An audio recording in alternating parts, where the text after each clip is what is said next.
بسم اللہ الرحمن الرحیم۔ میں ہوں ندیم احمد اور آپ کے بک 2 کے 13ویں لیکچر کے ساتھ حاضر خدمت ہوں۔ آج ہم اپنا بک 2 کا تیسرا چیپٹر سٹارٹ کرنے والے ہیں، جس کا ٹائٹل ہے why boys fail in college. اس چیپٹر کے آتھر کا نام ہے ہربرٹ ای ہاکس۔ اپنی گفتگو کو آگے بڑھانے سے پہلے میں یہ مناسب سمجھوں گا کہ اس کے آتھر کا تھوڑا سا انٹروڈکشن کروائے دوں۔ تو ہربرٹ ای ہاکس کا نام ہربرٹ ایڈون ہاکس ہے، جو کہ امریکن میتھمیٹیشین ہے، اور اس نے بطور ایجوکیشنسٹ اپنی خدمات جو ہیں وہ فراہم کی ہیں، اور کولمبیا یونیورسٹی میں 25 سال کا عرصہ گزارا ہے، جو کہ کسی بھی ڈین کی حیثیت سے جو ہے وہ ایک اچھی خاصی لینتھ بنتی ہے سروس ڈیوریشن کی۔ اپنے اس دورانیے میں اس نے بہت ہی کینلی اپنے جو اسٹوڈنٹس تھے کالج کے، ان کی فیلئر کی کازز کو تلاش کیا، اور جو آج آپ کے سامنے یہ چیپٹر موجود ہے، اس میں اس نے تمام ان فیلئرز کی کازز کو ہائی لائٹ کیا ہے، اور ان کے اپروپریٹ جو سلوشن تھے وہ بھی یہاں پر اس نے پریزنٹ کیے ہیں، تاکہ طالب علم جو ہیں وہ اپنی خامیوں پر قابو پاتے ہوئے اپنے آپ کو کامیابی سے ہمکنار کر سکیں۔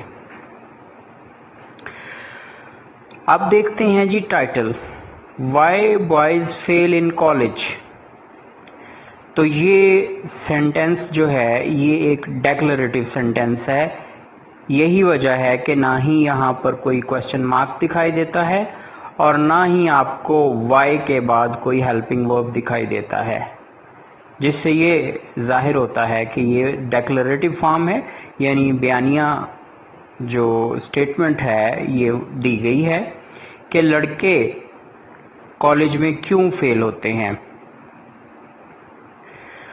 ہربرٹ ای ہاکس اپنے اس چیپٹر کا آغاز کچھ اس طرح سے کرتا ہے کہ وہ سب سے پہلے تو انٹروڈیوس کرواتا ہے اسٹوڈنٹ سے کہ دو طرح کے جو اسٹوڈنٹس ہیں، طالب علم ہیں، وہ کالج میں پائے جاتے ہیں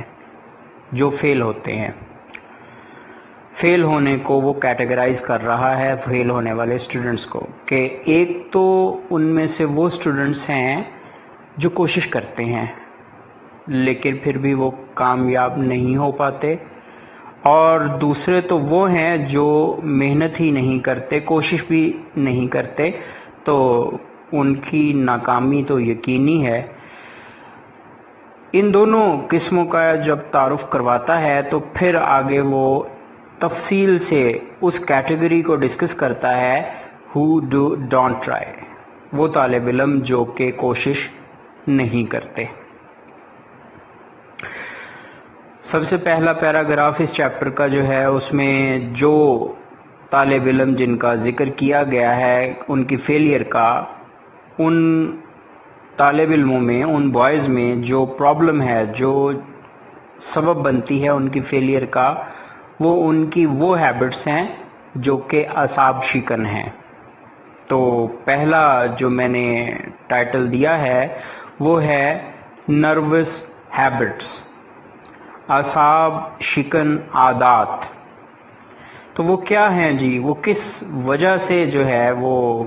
ان ہیبٹس کا وکٹمائز ہوتا ہے، شکار ہوتا ہے، اور کس وجہ سے وہ فیلئر کی طرف جو ہے وہ اپنے سفر کو جاری رکھتا ہے، اور اس کی کیا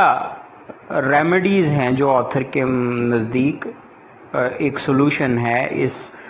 ان عادات سے چھٹکارا حاصل کرنے کا۔ تو آئیے دیکھتے ہیں نروس ہیبٹس کو وہ کس طرح سے ڈیفائن کرتا ہے۔ تو وہ نروس ہیبٹس بیسیکلی ایسی عادات ہیں جو اسٹوڈنٹس کو کام کرنے کے لیے آمادہ نہیں کرتی۔ طالب علم اپنے ذہن میں یہ سوچ بٹھا لیتا ہے کہ جیسے وہ کام کرنے کی غرض سے بیٹھا ہے، لیکن انفارچونیٹلی وہ کام نہیں کر رہا ہوتا۔ بیسیکلی وہ اپنا ٹائم جو ہے وہ یوزلیس ایکٹیویٹیز میں ویسٹ کر رہا ہوتا ہے اور بہت سارا وقت وہ ایک کھلی کتاب کے سامنے گزار دیتا ہے۔ اب سوال یہ پیدا ہوتا ہے کہ جب اس نے کھلی کتاب کے سامنے اپنا وقت گزارا تو اس کے لیے یہ وقت فروٹفل کیوں نہ ہوا؟ تو اس میں آتھر اس طرح سے بیان کرتا ہے کہ جو طالب علم ہے، آلدو اس نے اپنی بھرپور کوشش کی کہ وہ اپنے آپ کو اپنی تعلیمی سرگرمیوں میں مصروف کرے، لیکن ہوتا یہ ہے کہ جیسے ہی وہ کتاب کھولتا ہے اسے کوئی آرڈنری کام جو ہے وہ یاد آ جاتا ہے، جیسے کہ اسے اب پینسل کو شارپ کرنا چاہیے تاکہ کسی بھی میننگ یا کسی بھی ورڈ کے سینونم کو وہ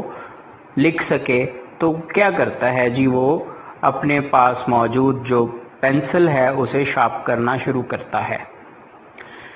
جب وہ یہ پینسل شارپ کر لیتا ہے تو پھر اسے ریئلائز ہوتا ہے کہ شاید اس نے اپنا کام ادھورا کیا ہے پینسل شارپ کرنے کا۔ یہ ایک پینسل جو شارپ کی ہے یہ اس کے لیے ناکافی ہے، اس کے پاس جو باقی پیکٹ میں موجود 11 پینسلز ہیں وہ بھی اسے اسی وقت شارپ کر لینی چاہیے۔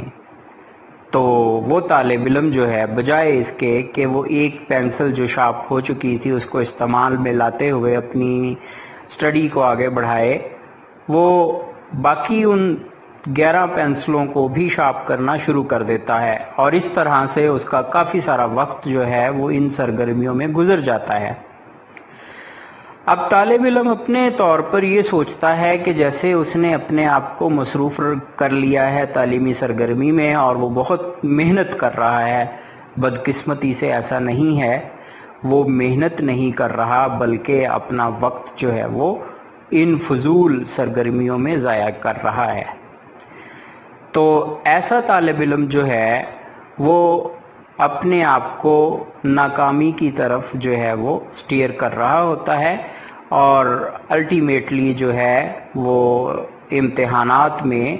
کامیابی سے ہمکنار نہیں ہوتا۔ آتھر اب بتاتا ہے کہ ایسے طالب علموں کا کیا کرنا چاہیے، کیا کیا جا سکتا ہے کہ ان کو ہم ناکام ہونے سے بچا سکیں۔ تو ریمیڈی بتائی گئی ہے کہ student himself can root this habit out, others can only point out۔ تو میں بتا دوں کہ یہ کیا لکھا ہے کہ طالب علم بذات خود روٹ آؤٹ کا مطلب ہوتا ہے جڑ سے اکھاڑ پھینکنا۔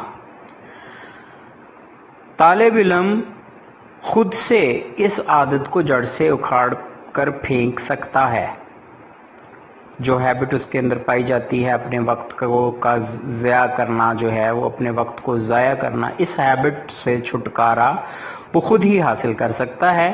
کوئی دوسرا شخص جو ہے وہ اس کی جو ہے اس معاملے میں کوئی مدد نہیں کر سکتا ماں سوائے اس کے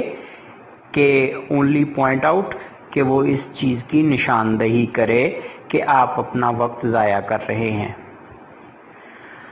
اب دوسرے لوگ جو ہیں جن کی ذمہ داری صرف اتنی ہی ہے کہ وہ پوائنٹ آؤٹ کریں، تو جو میجر رسپانسبلٹی ہے وہ اس وقت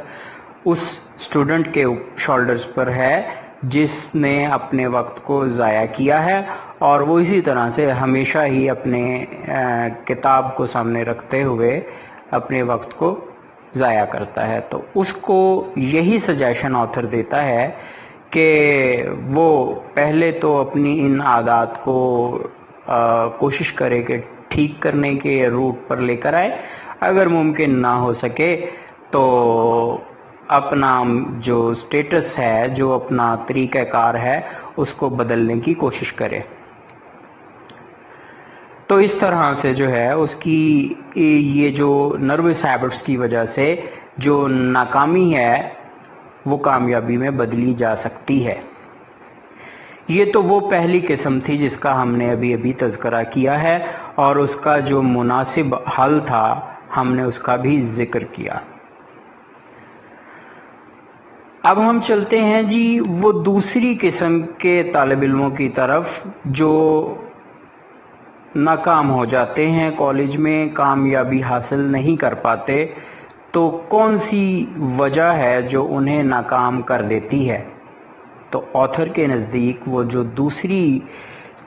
وجہ ہے ناکامی کی طالب علم کے، وہ مسٹیکن ایمبیشنز ہے. مسٹیکن کہتے ہیں جی غلط کو، اور ایمبیشنز کہتے ہیں خواہشات کو. خواہشات کا غلط ہونا اور خواہشات کا جو ہے وہ اکارڈنگ ٹو ٹیسٹ نہ ہونا. اگر خواہش کسی اور شعبے میں جانے کی ہے اور تیاری کسی اور شعبے میں جانے کی جا رہی ہے، تو سچویشن جو ہے وہ بالکل اپوزٹ ہوگی، جو آپ کو کسی بھی رستے پر آگے بڑھنے میں رکاوٹ کا سبب بن سکتی ہے. تو جی ان ڈیٹیل کس طرح سے آتھر لکھتا ہے؟ وہ آتھر یہ لکھتا ہے کہ اسٹڈی دا سبجیکٹس، جو طالب علم ہے وہ اسٹڈی کرتا ہے ان مضامین کو اپوزٹ ٹو چوائس، جو اس کے انتخاب کے بالکل متضاد ہوتے ہیں. اب یہ سوال پیدا ہوتا ہے کہ وہ طالب علم جو ہے وہ سبجیکٹ کیوں پڑھتا ہے جو اس کی چوائس کے اگینسٹ ہیں، اس کی چوائس کے اپوزٹ ہے؟ تو جی اس کی وجہ کیا ہے؟ وہ اس کی وجہ یہ ہے کہ جو اس کے پیرنٹس ہیں، والدین ہیں، وہ اپنے بیٹے کو کسی ڈاکٹر، انجینئر یا کسی ڈینٹسٹ کے پیشہ کو اپناتے ہوئے دیکھنا چاہتے ہیں. تو وہ اسی غرض سے جو ہے اپنے بچے کو، اپنے بیٹے کو، بیٹی کو چاہتے ہیں کہ وہ اسی ریلیونٹ فیلڈ میں اپنا ایڈمیشن لے اور تعلیم حاصل کرے، جبکہ ان کا بیٹا یا بیٹی جو ہے وہ اس فیلڈ میں انٹرسٹڈ ہی نہیں ہوتے جس میں ان کے والدین خواہش رکھتے ہیں کہ وہ آگے ایکسل کرے. تو اس میں جب ایسا طالب علم جسے ہم اس فیلڈ میں آگے بڑھانے کی کوشش کریں جس میں وہ اپنا انٹرسٹ ہی نہیں رکھتا، تو پھر کیا نتیجہ نکلتا ہے کہ وہ ان مضامین میں بالکل دلچسپی نہیں رکھے گا، دلچسپی نہیں لے گا، اور اتنی کیننس کے ساتھ، اتنے شوق کے ساتھ ان کتابوں کا مطالعہ نہیں کرے گا جتنا کہ اسے کرنا چاہیے. اور آتھر لکھتا ہے کہ اس نے اپنے کریئر میں اپنا جو بحیثیت ڈین جو کریئر رہا تھا، اس میں بہت سارے جو اسٹوڈنٹس تھے ان کے پیرنٹس کو اپنا ورسٹ اینیمی بنا لیا، بدترین دشمن بنا لیا، یہ کہتے ہوئے کہ اللہ کی ذات نے آپ کے بیٹے میں ڈاکٹر، انجینئر یا ڈینٹسٹ بننے کی صلاحیت ہی نہیں رکھی. تو والدین اس پر سیخ پا ہو جاتے اور کہتے کہ آپ یہ ڈیسائیڈ کرنے والے کون ہوتے ہیں کہ ہمارا بیٹا ان میں سے کوئی بھی پیشہ اختیار نہیں کر سکتا. اور اس آرگومنٹ کو جب آگے بڑھایا جاتا تو فائنلی جب فیلئر کے قریب پہنچتے اور فائنلی جب وہ فیلئر کمپلیٹ ہو جاتی، طالب علم ناکام ہو جاتا، تو پھر اینڈ آف دا ٹرم یعنی جب وہ سال کا اختتام ہوتا تو والدین جو ہیں وہ واپس لوٹ کر آتے اور آ کر پھر اس ڈین کے سامنے پیش ہوتے اور پھر اسے کہتے کہ آپ آرگومنٹ جو تھا، جو دلیل تھی، آپ نے فیور کی طالب علم کی، ہمارے بیٹے کی یا بیٹی کی، تو آپ اپنی اس دلیل میں بالکل ٹھیک تھے، کیونکہ ہمارے بیٹے میں وہ رجحان ہی نہیں تھا، ایپٹیٹیوڈ ہی نہیں رکھتا تھا اس شعبے میں جانے کا جس میں ہم اسے بھیجنا چاہتے تھے. تو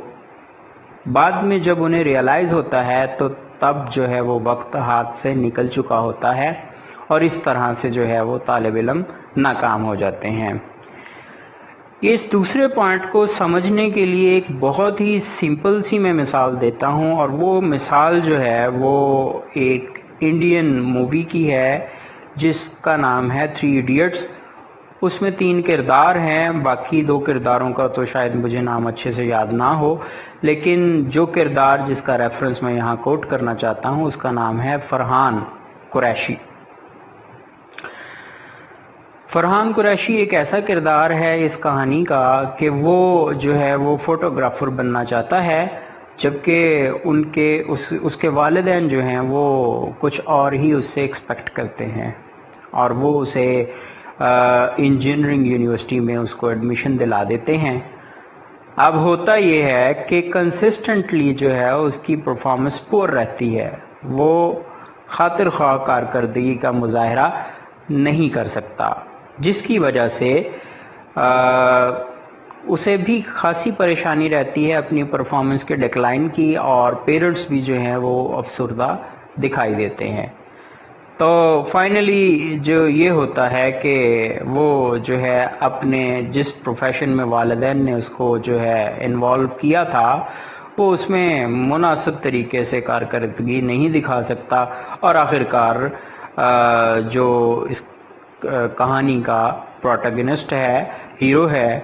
وہ اسے قائل کرتا ہے فرحان قریشی کو کہ وہ کوشش کرے اور وہ جو ہے وہی پیشہ جو ہے اڈاپٹ کرے جس کے لیے اس کے دل میں ڈیزائر موجود ہے، اور فائنلی وہ فوٹوگرافی کی طرف جو ہے بڑھتا ہے اور آخرکار ایک اچھا فوٹوگرافر بن جاتا ہے۔ تو بالکل اسی طرح جو ہے یہ مسٹیکن ایمبیشن والا جو پوائنٹ ہے آپ اسے اچھے سے سمجھ سکتے ہیں۔ اس کی ریمیڈی کیا بتائی ہے جی؟ اس کی ریمیڈی یہی ہے کہ لیٹ دا اسٹوڈنٹس چوز، طالب علموں کو انتخاب کر لینے دیا جانا چاہیے، دی پروفیشن، اس پیشے کا، آف دیئر چوائس، جو ان کی کا انتخاب ہو۔ یعنی اگر وہ ڈاکٹر، انجینئر یا ڈینٹسٹ بننے کی طلب رکھتے ہیں تو انہیں بننے دینا چاہیے، لیکن اگر ان میں یہ طلب ہے ہی نہیں اور وہ کسی اور شعبہ میں جانا چاہتے ہیں، وہ بزنس مین بننا چاہتے ہیں یا وہ کسی تھیٹریکل مینیجر کی پوسٹ کو اڈاپٹ کرنا چاہتے ہیں، تو اس کے سامنے ہمیں کسی قسم کی کوئی ہنڈرنس جو ہے وہ نہیں بننا چاہیے، بلکہ ہمیں انہیں سپورٹ کرنا چاہیے۔ تو اس طرح سے جو ہے یہ دوسرا پوائنٹ جو ہے یہاں پر مکمل ہوتا ہے، اور اس کے ساتھ ساتھ ہمارا یہ ٹاپک آج کا جو لیکچر نمبر 13 ہے یہ اس کا بھی اختتام ہوتا ہے۔ ہم اپنے اگلے لیکچر میں اسی جو چیپٹر ہے why boys fail in college, اس کے 3rd پوائنٹ کو ڈسکس کریں گے۔ اگلے لیکچر تک اللہ حافظ۔